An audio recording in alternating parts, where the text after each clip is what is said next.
Welcome back to espresso. और अब हमारे एक्सप्रेसो चैंपियन से मुलाकात का वक्त हुआ चाहता है। आपको मालूम है हम एक ऐसे इस वक्त कोपेमा की बात करने जा रहे हैं जो कि बहुत ही छोटी उम्र में माशाल्लाह रिकॉर्ड्स पे रिकॉर्ड्स बनाए जा रहे हैं, अचीव किए जा रहे हैं। He is just 19 years old और दुनिया की सबसे बड़ी चोटी सर कर बैठे।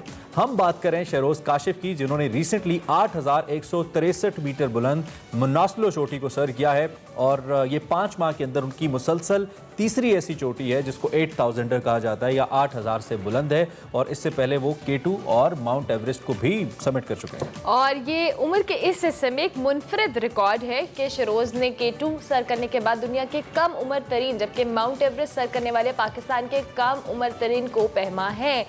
शरोज काशिफ इस वक्त हमारे पास एक्सक्लूसिवली खटमंडो से हमें ज्वाइन कर रहे हैं। हम उनसे बात करेंगे। Saroj, thank you so much and congratulations once again. बहुत बहुत मुबारकबाद। पूरी कौम आपको देखती है और आपसे इंस्पायर होती है और हम बहुत खुशी फील करते हैं जब भी हम सुनते हैं कि शरोज ने एक और चोटी को सर कर लिया। कैसा लग रहा है समिट करने के बाद? अभी क्या सिचुएशन है? अस्सलाम वालेकुम। First of all thank you for having me. और मैं यहाँ पे बिल्कुल ठीक हूँ। सिचुएशंस जो हैं वो बहुत ज़्यादा वर्स थी जब हम लोग समिट पुश कर रहे थे। वेदर वगैरह बहुत ज़्यादा ख़राब था, लेकिन अब अल्हम्दुलिल्लाह एवरीथिंग इज़ गुड, फाइन। थकावट बहुत ज़्यादा है। I am missing my country as well. तो कि यहाँ पे बैठ के जो है बंदा वसी सोच सकता है इसमें। ठीक है, आपने जो कि मुख्तलिफ चोटियाँ सर की हैं, हर पीक की एक अपनी सिग्निफिकेंस है, हर पीक का एक अपना कॉल है। तो मैं चाहता हूँ कि आप हमें इस मनासलो के हवाले से बताएं, इसके बारे में कुछ जान पाएं कि इस चोटी में ऐसा क्या है कि इसको आपने सर किया और समिट किया। मनासलो बेसिकली जो है वो दुनिया की 14 बुलंद तरीन चोटियों में से जो है वो एक चोटी है। 8वें नंबर पे आती है। 9वें नंबर पे नाहंगा पर्वत है हमारी। मनासलो ऑटम में सर होने वाली पीक है, तो उसके लिए मुझे सीज़न जो है वो काफ़ी अच्छा मिल गया था। जून में मैंने K2 सर किया, स्प्रिंग में मैंने एवरेस्ट सर किया। तो मैं चाह रहा था कि कोई ऐसी चोटी हो जिसमें मैं अपना स्प्रिंग ज़ाया ना करूँ, ऑटम ज़ाया ना करूँ। तो मैंने जो है वो मनासलो को इसलिए चूज़ किया। और दूसरी बात ये है कि ये एक बड़ी मज़ेदार चोटी है। हाइट भी अच्छी है, कुछ बहुत ज़्यादा टेक्निकल भी नहीं है, लेकिन द थिंग इज़ के इधर जो विंड चिल्स हैं, हवाएं हैं बहुत तेज़ चलती हैं। और सबसे ज़्यादा इंसान की तो बस ये हवा तेज़ हवाओं में हो जाती हैं और ये स्नोस्टॉर्म। अच्छा, मैं तो ये सोच रहा था काशिफ कि ये सारी चोटियाँ तो ख़त्म होती जा रही हैं, तो इसके बाद आप करेंगे जब आप 14 की 14 कर लेंगे तो आपके लिए तो कुछ बचेगा नहीं चैलेंजिंग। क्या करेंगे आप? ऊंचा पहाड़ कहाँ से लाएंगे हम आपके लिए? नहीं, के बाद भी एक जहां बाकी है, ऐसी बात नहीं है। ये है कि 14 चोटियों के बाद और आपके पास बहुत सारी अपॉर्चुनिटीज आ जाती हैं, लेकिन खतरे नहीं है। अमेज़न में सर्वाइवल्स हैं, बहुत कुछ है। Antarctica, pole to pole adventures, मतलब you only live once, तो I think so कि you have to enjoy everything in life। आप उसको बिल्कुल फुली एंजॉय कर रहे हैं। हम देख सकते हैं कि बैक टू बैक आप चोटियों को सर करे चले जा रहे हैं। तो ये जो थकावट वाला मामला है, और घर वाले, मैं जानना चाहती हूँ कि घर वाले कह नहीं रहे कि अभी थोड़ा ब्रेक ले ले शरोज, थोड़ा रुक जाए? अभी आप K2 सर किया, फिर माउंट एवरेस्ट किया, तो क्या अभी घर वालों का रिएक्शन है और खुद को कहाँ पे आप देख रहे हो उस वक्त, किस तरह से आपने आगे लेके चलना है? घर वालों का तो रिएक्शन यही होता है कि आप अभी, मतलब मैंने एक वीडियो भी अपलोड की थी सोशल मीडिया पे। मैं अपनी अम्मा को मिल रहा था और कहती कि अभी तो तू आया है। तो बस ऐसे ही है। घर वाले समझते हैं कि बस मैं जो है वो वहाँ पे मैंने अपना घर खरीदा हुआ जहाँ पे मैं जाता हूँ।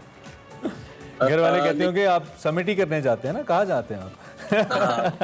अच्छा, वो कोई ऐसा प्लेजेंट मोमेंट अगर आप हमसे शेयर कर पाएं व्हाइल समिटिंग। मैं चाहता हूं जरा मनासलो पे हम फोकस करें क्योंकि आपकी रीसेंट अचीवमेंट है और आपकी मेमोरीज भी ओब्वियसली रीसेंट है बिल्कुल। इससे कोई ऐसा प्लेजेंट मोमेंट या कोई ऐसा मोमेंट जो आप इसको लेकर शेयर करना चाहें हमसे, हमारे व्यूअर्स से।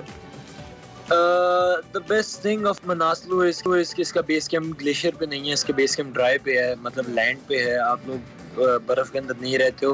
बेस कैंप जो है लैंड पे है, ठीक है। दूसरी बात ये है कि मनासलो जो है वो मैंने कैंप 3 से पुश किया था समिट। और कैंप 3 से लगभग जो है वो मैं 6 बजे रात शाम के निकला और मैंने तकरीबन सुबह के 6:30 बजे जो है वो समिट किया। और उसी दिन शाम को मैं डायरेक्ट समिट से बेस कैंप वापस आ गया। ठीक है। तो हर बंदा हैरान था, वो कहते हैं हेलीकॉप्टर पे आए हो, ऐसे आए हो, वैसे आए हो। बिल्कुल भी नहीं, मैं पैदल आया था बिल्कुल। और जब हम समिट कर रहे थे तो इतनी तेज हवाएं थी, इतना बर्फीला मौसम था उस वक्त, और विंड टॉर्नेडोस मेरी आंखों के सामने बन रहे थे। आपके पलकों पे, आईब्रोज पे, हर जगह बर्फ जम गई हुई थी, सांस लेते थे बर्फ जम जाती थी।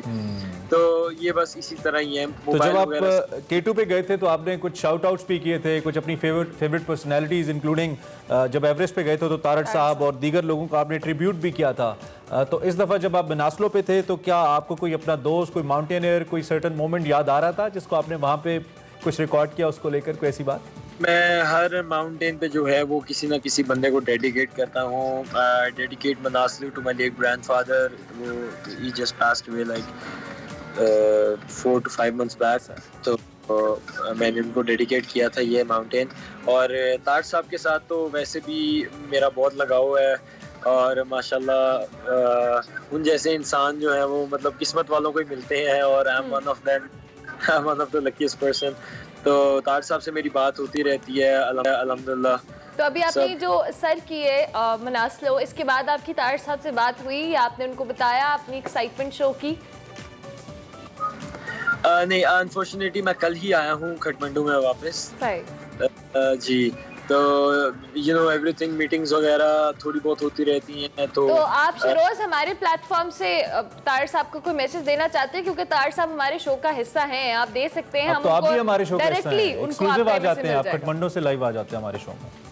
हाँ, ये तो नहीं, मुझे पता है कि तार साहब जो है वो आपके शो का हिस्सा है। मैं बस यही कहना चाहूँगा कि तार साहब ने कहा था कि मैं हूँ या ना हूँ, ये एवरेस्ट सर करेगा। तो मैं आज कहना चाहूँगा कि ताज साहब आज ये हमारी चौथी चोटी है 1000 की। माशाल्लाह माशाल्लाह, और ये बहुत ही ज़बरदस्त। अच्छा, how did Kathmandu treated you? Nepal and Kathmandu की हम अगर बात करें, पाकिस्तान से मुख्तलिफ है क्या यहाँ पे जो माउंटेनियरिंग है, ज़्यादा बेहतर है या कैसे आप उसको रेट करते हैं?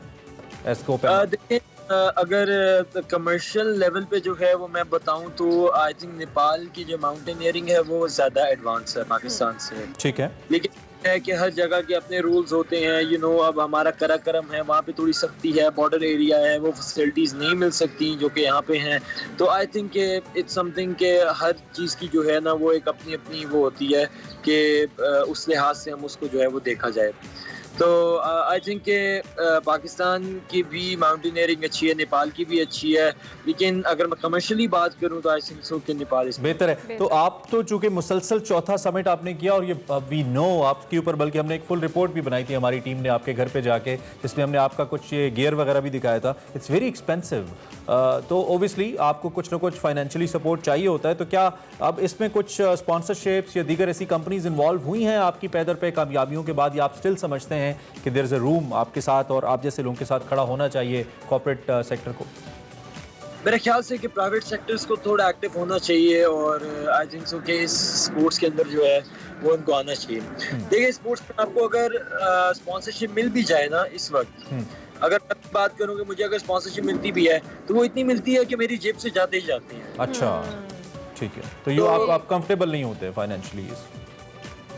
ठीक हो गया। शरोज, हमारे प्लेटफॉर्म से कोई मैसेज? पूरी कौम इस वक्त आपको देख रही है, क्योंकि आप समिट करने के बाद पहली दफ़ा ऑन एयर टीवी स्क्रीन पर आए हैं। चाहेंगे कि आपको जितने लोग देख रहे हैं इस वक्त, आप उनके लिए कुछ कहें। मैं सबसे पहले तो ये कहना चाहूँगा कि मैं हमेशा जो है वो एक्सप्रेसो के साथ एक एक्सक्लूसिव इंटरव्यू करता हूँ, और it's a very great platform as well. और मैं जो कॉम को ये कहना चाहूँगा कि just challenge your limits, nothing is impossible but think you make it so. तो I think just challenge your limits, और कामयाब इंसान वो है जिसके ड्रीम्स बहुत बड़े होते हैं और वो उसको अचीव करने के लिए भागता है, और नाकाम इंसान वो है जिसके ड्रीम्स बहुत छोटे होते हैं और वो उसको अचीव कर लेते हैं। True that. आप हमारे रियल लाइफ हीरो हैं शेरोज, लिटरली सेइंग, और बहुत से लोगों को आप इंस्पायर कर रहे हैं। क्या बात है आपकी, बहुत ही ज़बरदस्त। जल्दी वापस आइए और स्टूडियोज़ में आइए, फिर हम आपको एस्प्रेसो पिलाएंगे in Expresso. Thank you very much for being with us live from Kathmandu. Best of luck for your future plans as well. और हमारे साथ एक्सप्रेसो में हमेशा, जैसे उन्होंने खुद भी कहा, कि एक्सक्लूसिवली आते हैं, और हम शुक्रिया भी अदा करते हैं और हम प्राउड भी फील करते हैं जब भी हमें शरोज की कोई ना कोई अचीवमेंट पता चलती है। तो शरोज काशिफ से हमने आपकी मुलाकात करवाई। अभी हम एक ब्रेक लेंगे, ब्रेक के बाद हाजिर होंगे। आप देखते रहिए एक्सप्रेसो।